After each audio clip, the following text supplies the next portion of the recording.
Can you talk me briefly through the race, the heats, the semi-finals? So yesterday was the heats. My first run was pretty all over the show. I had three touches, I think, and it was offline. It was not good.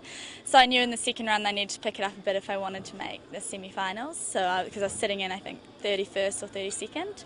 So my second run was a lot better lines. Only one touch, should be none, but one we'll go with. And yeah, I ended up in 28th, so just scraped in, but. It wasn't an amazing run, but it was solid and enough to get me into the semi-finals. So How did the process of becoming a 2012 Olympian go for you? well, for me, it actually worked out that I wasn't really involved in the process because Australia and New Zealand both qualified a place at the World Championships. I didn't, but being the other Oceania country, I've now got the Oceania spot from racing here. I would have liked to qualify it myself. I thought my first run at Worlds was quite good, but that was the race there was a lot of wind and it was screwing up people's runs, so it was cancelled, unfortunately. But I mean, it's all worked out, and yeah, we're all going, so it's pretty exciting. If you try to imagine how it will be being there at the Olympic Games, participating in such a huge and wonderful event, did you already try that, and do you have an idea how that will feel, how that will be for you? It's pretty hard to imagine, to be honest. I'm not sure how it will feel. I imagine it's going to be very overwhelming. I know I'm going to have to deal with that somehow so that I can still race my best, but I'm just excited. I mean, everything about it is exciting, so I'm really looking forward to it. Yeah. Hey, and I've also been told that you took a break from medicine school. It's been pretty hard, to be honest. I go to the University of Otago, which is in Dunedin, which is at the very bottom of New Zealand in the South Island, so it's freezing in winter and there's no white water. We have about 50 metres of flat water with about 10 gates, and my coach isn't there either, so the last 3 years have it's been pretty hard. I've just done everything I can to balance keeping up my training as well as passing all my exams, because medicine's full time and it's 26 hours of class a week, sorry, so it's pretty full on, so it's been really hard. I'm really lucky I've had my brother down in Dunedin with me. He's studying medicine as well, and my sister, so I can train with them and they're good support.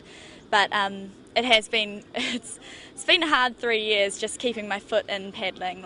So now November 2011 was the end of my third year exams, and my school has let me take a year off between third and fourth year, so I've still got 3 years of my degree left, but I'll have to go back to that after this year. So it's been hard, but hopefully this year I can really step it up. Yeah. And Ella, you're the sixth woman in the history of the Cook Islands who will participate at the Olympic Games this year. What is the significance of that for the Cook Islands? What does that mean for the people of the Cook Islands? I think it makes them very proud. Being only the sixth woman, and I'm only the second to qualify, not by being given a tripartite place as well. So I think, especially for the women, there's this whole Cook Islands Women in Sport kind of program over there, and they're trying to keep women in sport and keep going. And I think it's really good for the whole community because they can see what I'm doing, and I go over there and I help out with things, and I think it's really good. I'm being a role model and mentor to all the younger Cook Islanders and everyone who wants to do this kind of thing. So yeah, it's really good. Yeah. Hey, and Ella, well, you are living the dream. I can imagine a lot of young Cook Islanders, whether they live on Cook Islands or in New Zealand, they would love to become as successful as you are. They would love to become an Olympian as you are right now. What would you like to tell them? If they have a similar ambition, motivation, how do you do this? Well, I don't know. A lot of Cook Islands live in New Zealand as well as in the Cook Islands, so for both of them I'd kind of just say to keep giving things a go.